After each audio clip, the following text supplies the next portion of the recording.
Hello guys, welcome back to my channel. I hope all of you are doing good. Basically, I have started this channel for all the UGC NET aspirants in Code 55. So you can see here, UGC NET Code 55. What happened was that due to COVID-19, we all know, like it has caused lots of disaster now. So the exam has been postponed, and we do not know when our exam will be.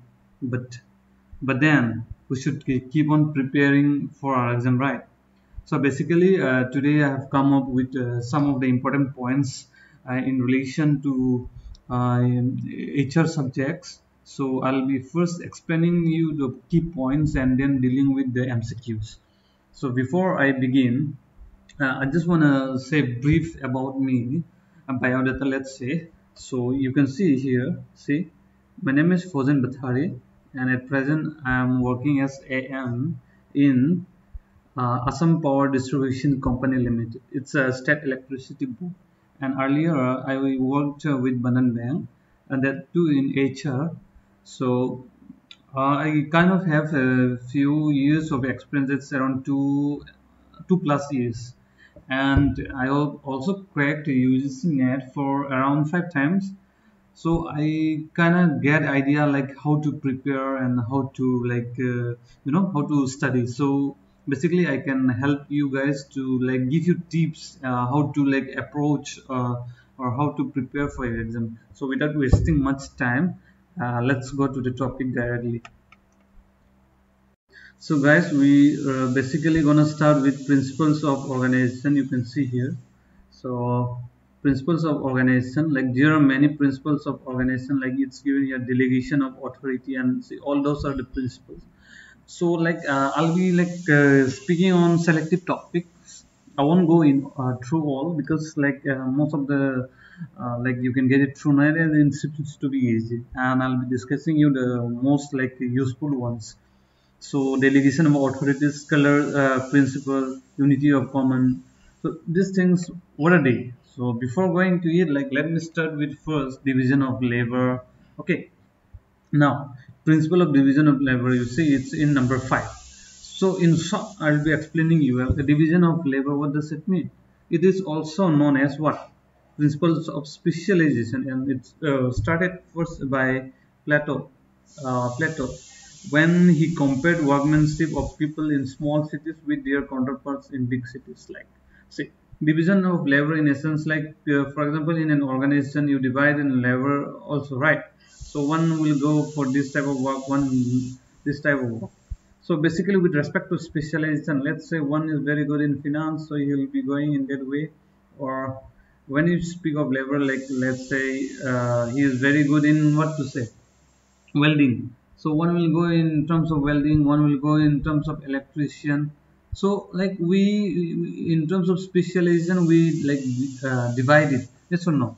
So basically, that's simple as that, division of labor. And we also call it principle of specialization. Now delegation of authority. So what do you mean by delegation? First of all, you should know this word delegation. What do you mean? See, for example, delegate is like you have representative represent. Okay, let's say for an organization, like you are in top level. For you can see my what to say top level. See here. So top levels, what happens? They always delegate their works. So when a manager, let's say a manager, he can keep on looking after all the works, right? So what he does is that he will delegate some of the works, there is the authority or workload to his subordinates, to his subordinate. That is the one who is in lower. All right. So delegation of authority is organized wherein manager divides his work. See, it's not possible for manager to work alone, otherwise he will be jumbled up, he will not know. So all the like important ones he will be focusing, and where he feel that these are not important, so he will be delegating it. So now before going deep down, let me explain some few things about delegation. See, you can delegate an authority or power, right? So let's say you are given something to work on this, or you have an authority, so you have given to your number one subordinate. Now when it is already delegated, what happens? he will be working on it. But remember, responsibility still lies here in this manager. You cannot delegate responsibility and accountability. That means, let's say when it is your duty to work, let's say you have to complete this project, but due to lots of number of works and workload, you have decided to give that project to your junior or subordinate. That means what? He will work for you, right?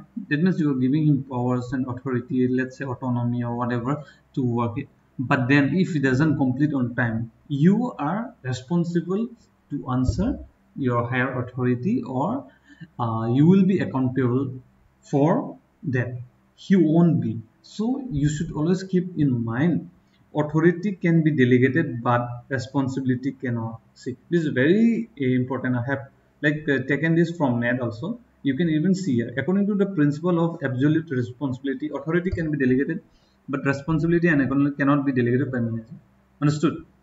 So this read these examples and see, due to short time now delegation part. See what happens in delegation. Now we already know delegation, when to delegate. Let's say among these three, see, these are activities, whatever peripheral activities. Number one, peripheral in a sense not so important works. So let's say a manager has different types of work, when which he feel that उतना not important, means ये कोई भी कर सकता है, या there is no seriousness, let's say. Actually it doesn't be like with respect to importance I'm saying. So what happens here, he can delegate, he can give it to his subordinate. Delegation can be high, that means he can give all. But when this is there is a quite importance, delegation will be medium. That means he cannot delegate all. He has to monitor, and when the work is very critical, very important in nature, then delegation will be very low. It is he will hardly try to delegate his works to his subordinates. All right, so that's it.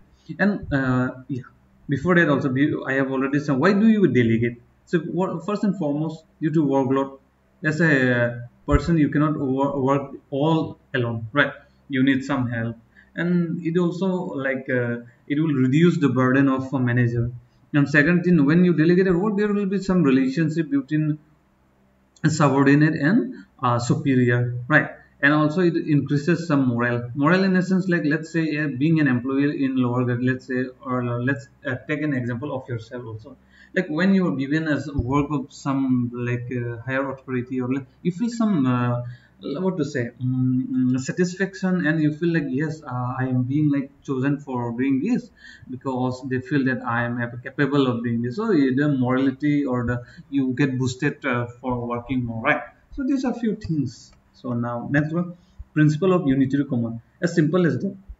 Unity of command. Unity. See, command, let's say command will always come from higher level to lower level. That means it basically says a person should be answerable to only one boss. That means you should serve only one boss, it says. So the principle creates a sense of responsibility only to one person. That means you should report to only one person, that is your higher authority, or let's say or one person should inform or order you. Only one person, only one boss, right?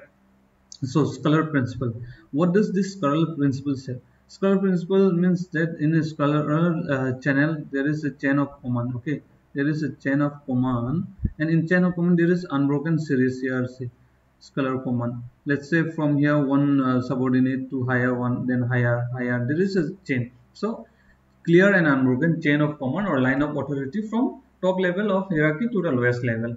Exactly, from top to level there is a chain of command. Let's say from CEO to HR manager, from HR to one GM, from DGM it will come to AM, and like that it will come down. So now span of control. What does this span of control says? And it says how many subordinates a supervisor can control. Let's say this is a manager, so how many he can control? Let's say 1, 2, 3. There is a limit for everything. So it determines how many he should control, he can control, and it checks the limit of this subordinate. All right.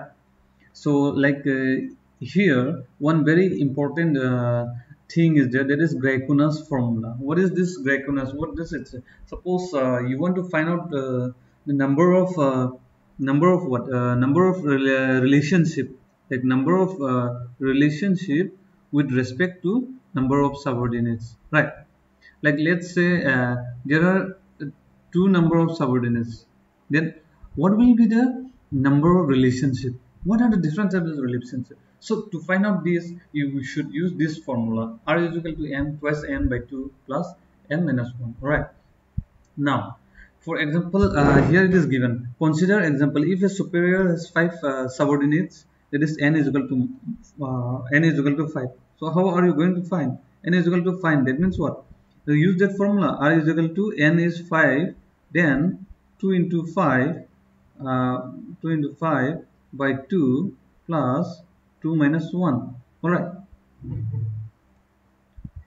See, oh sorry, here it should be 5. All right, because number of subordinates is 5. So what do you get? 5 into 2 times 5 is what? 2 into 2, 4, 4 to the 8, 16, 16 to the 32. Yeah, 32 by 2 plus 5 minus 1 is 4. Sorry, 4. So what do you get? 32 by divided by 2 is 2 under 2, 16 is equal to, you get 5 into 16 plus 4 is equal to 100. So number of relationship will be 100 for this. Okay, for this it will be 100 number of relationship. All right.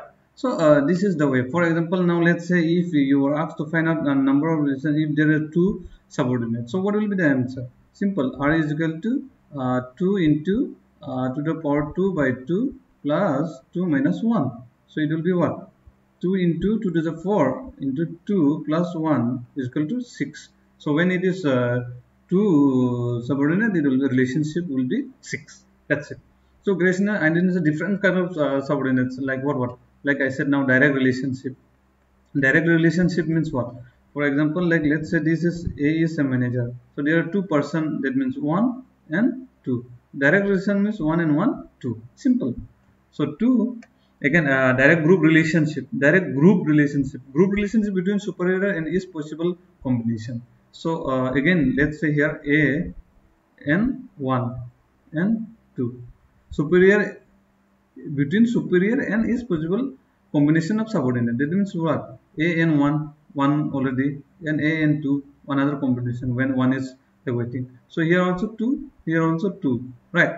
Now cross relationship. Cross relationship are mutual between subordinates. So now let's say A has 1 and another 1, 2 person. That means what? A will be having one relationship from B to 1 or 2 to 1. So there are also 2. So total Cardos of relationship will be what? Is equal to 2 plus 2 plus 2 is equal to 6, which we have proved even in the earlier one. You see, when n is equal to, you get 6 relations. We get 6. That's it. Simple as that. Now, divisional organizational structure. So there are different types of organizational structure. So you should also read this. You should focus in this, like matrix organization, line organization. I'll not be speaking all. I'll just focus on a few important ones. Every day I'll come with an important one. All right. So in this type of structure, the organization can have different bases on which departments are formed. So like it can be function also, it may be product with respect to geography, with respect to project. So you can, like, that's why it's divisional. Okay, in division form. So simple line organization. The simplest form of organization, it flows from top to organization. In line organization, let's say from top to it's like a military form, like a military one.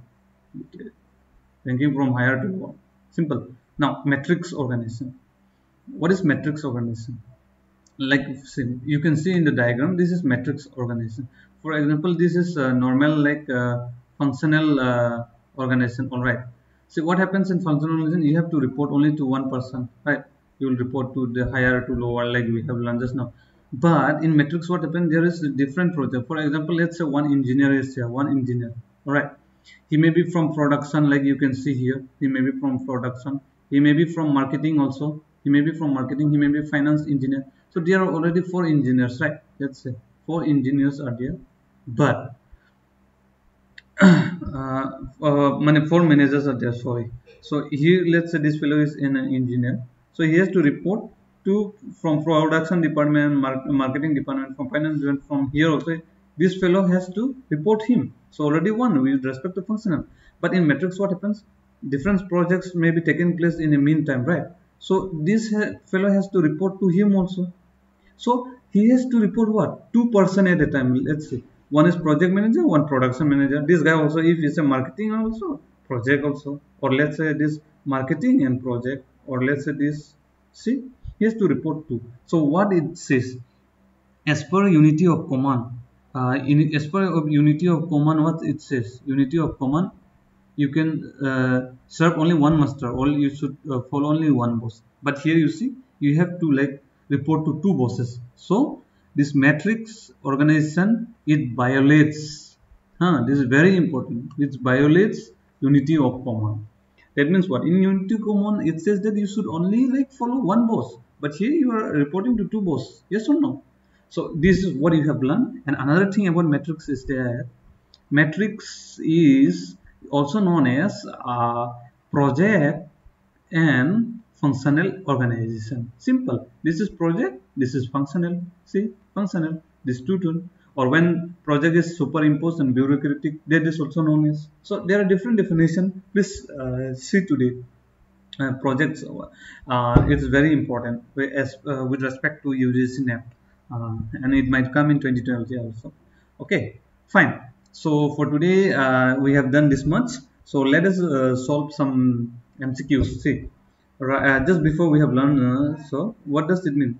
See, matrix organization violates which principle? Is it scalar? Is it unity of direction? No. What? Unity of command. What does matrix say? Matrix में 2 लोग को follow कर सकते हैं, एक project का और एक फंक्शनल का. See, project and functional. It is not right. Functional.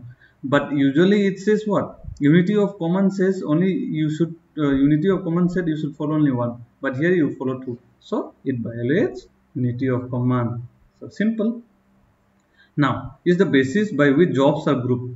Departmentalization. You read this also. I haven't covered here. So there is an unbroken line of authority that extends from top to see. What is that line which connects from top level from top level to it goes below to lower level? What is that? We have learned that also. Chain of command. Yeah, command will come from higher to lower. Right. Simple. Refers to numbers of employees that can be directed by one manager.